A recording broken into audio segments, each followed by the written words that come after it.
Um, all right, I just started the recording here, so let's get it rock and rolling. So good morning, everyone that's in the live trading room, and good morning to everyone on YouTube. You know what to do: smack that like button and subscribe so you can follow us and trade with us. Come join us at Stack. We're making money over here, man. So the market's taking a beating in pre-market, and we've got our A list. Taj has got his A list, so let's just get right at it. My first stock is going to be NEO. NEO has been taking a big beating. Yesterday was a pretty bad day for NEO, as you can see here. Was trading at almost 42 bucks, closed at 36, and now in pre-market we're trading at 35. On the daily chart, the only thing I see holding on is this exact level, like 35, which was the low on March 8th. If it fails this pre-market low, we're gonna test the 200-day moving average, which is sitting at 32.60, maybe even 33 today. So I really like NEO. If NEO breaks 34.85 range, I'm going in for the short, putting stops at 35.10. My first target would be 34.60. Break that pre-market low, and then I want 34, 33. So that's my target on NEO. If NEO rallies, if the market gets a pop, go long NEO if it breaks out at 35.10, 35.20, because it could get a nice recovery. But I would put stops immediately at 34.85, right? Which is kind of right now. Actually, now that I look at it, it's setting a little bit of a inverse head and shoulders formation. But the market's really weak, so I'm not going to bank on it, like rebounding. However, it is kind of setting itself up, right, for a potential bounce. But just be careful, trade with small size, so that way if the market yanks on you really hard, you don't get hurt if you're trying to bounce NEO. Another name I'm going to keep a very close eye on that I'm definitely going to trade today is ARKK. This is Kathy Woods' ETF. It is getting beaten down. As you can see here on the daily, it's coming down. I think if the market continues to sell off, my target on ARKK is going to be 109.40, 109 range. And if it breaks that, 106. And that's currently where the 200-day moving average is sitting on for ARKK. So I would need to see ARKK break the pre-market support or pre-market low, which is 111.25. It's like 30 cents away from it. If we see ARKK reclaim 112, you can go long, put your stops at low a day, right?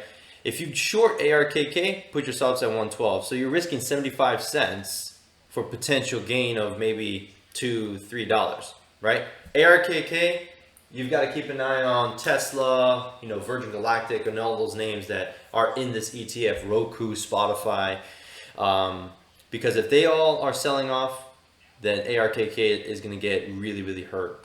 Another name that I really want to play today is Nike. Nike is getting hurt, man. Look at the daily chart. I haven't seen Nike in a while. And on Nike, you can actually see a triple top on the daily. So it could not get out of that 148 zone. And you've got a triple top, and it just broke today, especially with news that there's some controversy with the Chinese government. I don't know what the hell's going on. Maybe I think Nike said some comments about the Chinese, labor issues over there, labor violations, and I think China is threatening to retaliate. I don't know what's going on. All I know is that there's something related to China, there's controversy, and Nike's getting a hit. So, if Nike decides to continue to sell off, short it if it breaks 125.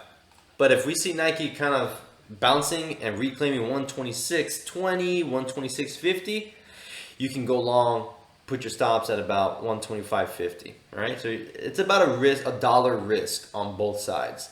Nike is a really good company, so I think it could get bought up today. But if the rest of the market is selling off, then Nike's coming down with it, right?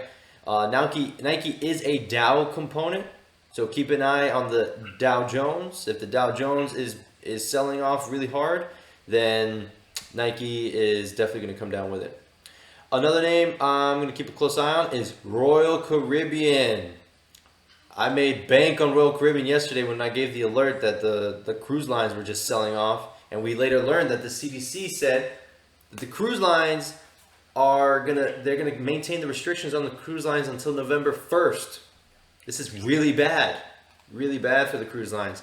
The cruise lines were bought up because of, you know, the whole reopening, vaccines are out, and now there's questions about the whole reopening.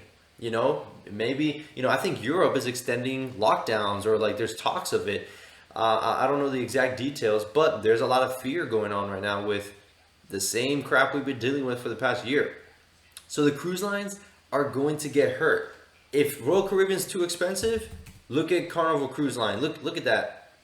Look at that baby. I actually shorted Carnival Cruise Lines in pre-market and made some, you know, a little bit of dinner money, you know, with Carnival Cruise Lines. But you could short Carnival Cruise Lines if it breaks that pre-market support. Put your stops at 24.50. Let's see, Norwegian Cruise Lines. You could put, let me remove this support zone I wrote. If it breaks that pre-market support, you can short it, but you have to put your stops at $25. So Norwegian Cruise Lines, you're risking 50 cents on the trade. I like Royal Caribbean for me personally because it gives me more range. I can go in with a little size and get some good range on it. I think Royal Caribbean will test 79, 78 today, like I said yesterday. So I like it. I would prefer a little pop in the market and then curling, fail, break the low, and then just get destroyed. So with that being said, I am actually currently waiting for a refund from Royal Caribbean. So if you don't refund me today, I'm shorting your ass. So let's get it. Hey.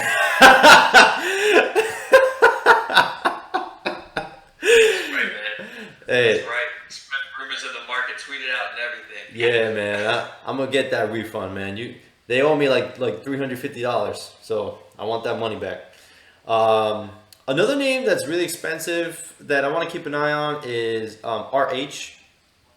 No. I requested a refund, not a credit. So I'm gonna get my money. Don't worry. I'll short them. I'll get my money. So RH gapping up from good earnings report, but because the market is so weak, it's very thinly traded, kind of giving out that gap up. So if it fails 502, I'm gonna go in for the short and put stops at like 505, 507. It's a little bit of it's a wide range because it's an expensive stock. But if the market really sells off and it's hard, I think RH can gap fill. This could be a really nice paycheck. I don't know what the options contracts look like. I would recommend probably shorting it with equity. But yeah, look at that, that's a 4-point gap. I mean, not a gap, a spread right now. But that's just because it's pre-market. One other name that I'm gonna pass on to Tosh, Riot. Bitcoin right now is getting crushed. Bitcoin is down like 13% in 1 week, and Bitcoin's trading at 50,800. I'm gonna keep a close eye on Bitcoin and Riot, because if Riot breaks that pre-market low, I'm going in for the short. I'll put stops at 38.50 and just bring the sucker down. Let me look at it on the daily chart, what this looks like really quickly. Oh, yeah. On the daily, this sucker can come down to like 34 or 35, which is the low from March 5th.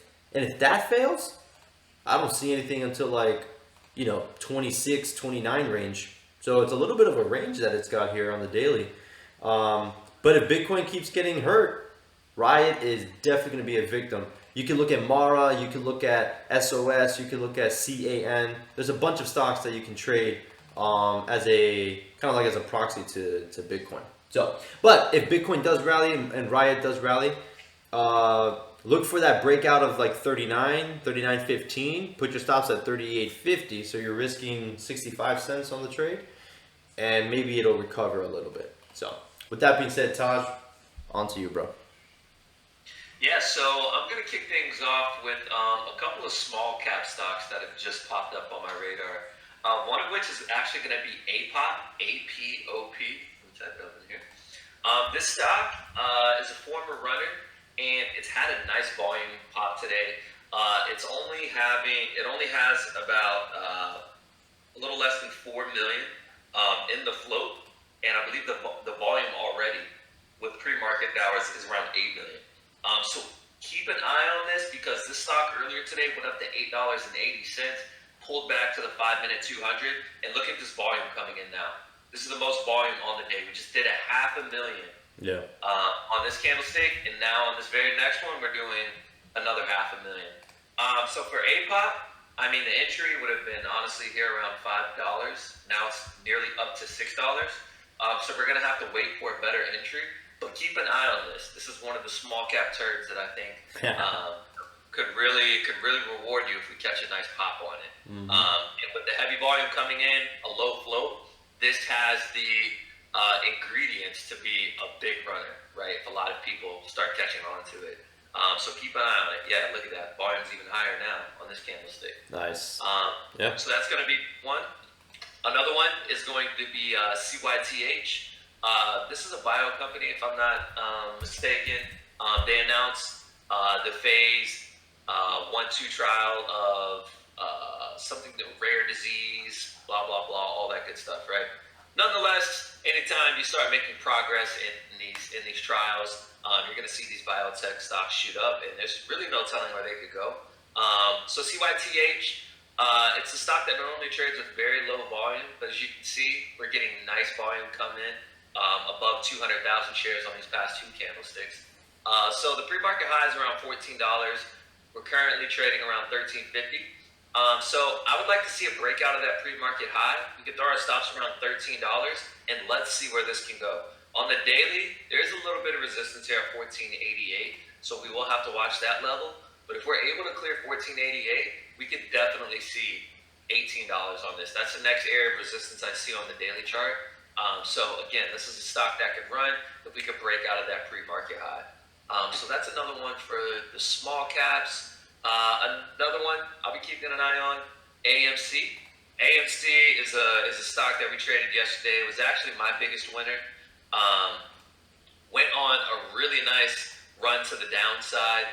And as you can see, yesterday we closed at 902. AMC actually tried to get a pop this morning, rallied all the way up to 970 and completely gave it out, right? We're right down to the pre-market lows, which happened right at the close yesterday of 875.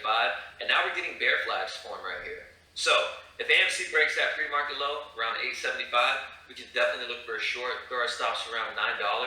And let me tell you something about AMC. This thing gave up everything, right? Gave up the 8 MA, gave up the 20 MA, and now there's really no support until around 750. So this has plenty of room to the downside. You know, it's so funny we were trading AMC to the upside. Well, I personally was, as it tried to break above 1450. We talked about that being a key resistance area, right? And look what's happened since AMC's failed 1450. You know, imagine, had we stopped and reversed here, we'd be making bang. So, maybe that's something we should have done, but nonetheless, hindsight is 2020, and here we are, right? So AMC, I preferably like it to the downside today. I think it has more room to go. The RSI from yesterday's close is only at 46, so we're smack dab in the middle. So it's not oversold. So like I said, AMC, I can see it continue to come to the downside. Another name I'll be watching is Apple.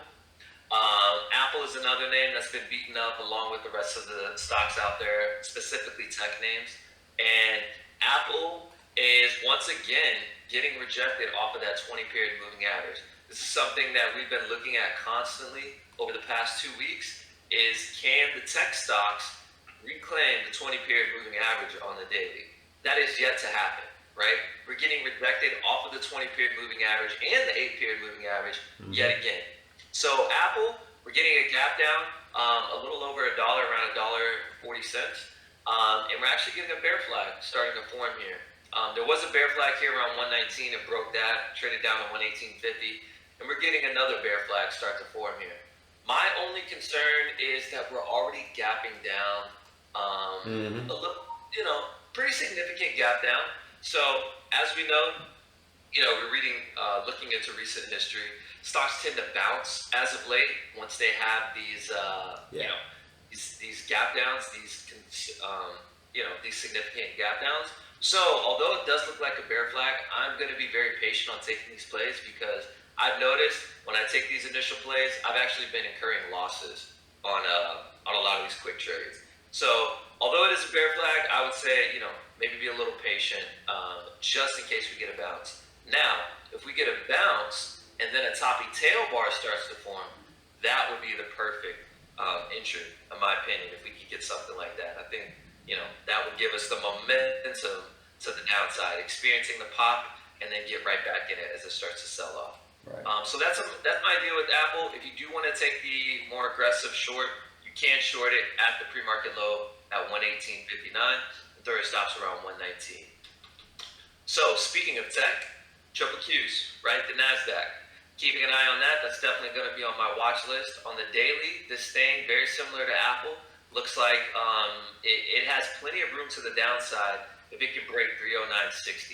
We are currently sitting right at that price right now. So if the Qs start to break 309.60, you're going to see this thing come down to 306, 307, maybe even further, right? Maybe we get down. Looks like I have support drawn down here at 297. So that's going to be our next area of support if we break 306. So there's plenty of room to the downside when it comes to the Qs. It's also getting rejected off the 20-period moving average and 8-period moving average, similar to Apple.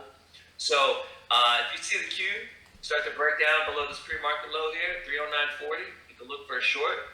Third stops around 310. But again, very similar to Apple, it is gapping down significantly. It's gapping down 2 points. So this is another name that I'll be patient with and really wait for a better entry. The last name I'll be going over, HOFV. So HOFV, as we know, that was the stock we traded yesterday to the short side. Had a pretty ugly day. Pretty much gapped up and gave out most of the gap, right? Sold off slowly all day. And now we're getting a gap down. It's gapping down another $1, right? So this thing, it looks like it's coming to an end. And today just could be that final blow. And the thing I really like about HOFV, at the close yesterday, we were trading at 560. The 8 of May was at $3.70. So that tells me there's still room for this stock to come down. We are experiencing a bit of a bear flag here. So if HOFV starts to trade below 450, 460, I could definitely look for a short. Third stops around 470, 480, and see if you can get, it traded back down to $4, right? Obviously, why not? It gave up all of the rally that it had yesterday. I think this thing is just going to continue to sell off as these NFT names start to lose momentum. So with that being said, for my actual A-list, most of the stocks are going to be, ones that Alex mentioned already. But a couple of other names that I mentioned I'll be keeping a very close eye on. So with that being said, man, let's get it, Yeah. Let's get another green day on the board. That's exactly right. So for everyone on YouTube, thanks for tuning in, guys, and we'll see you all later.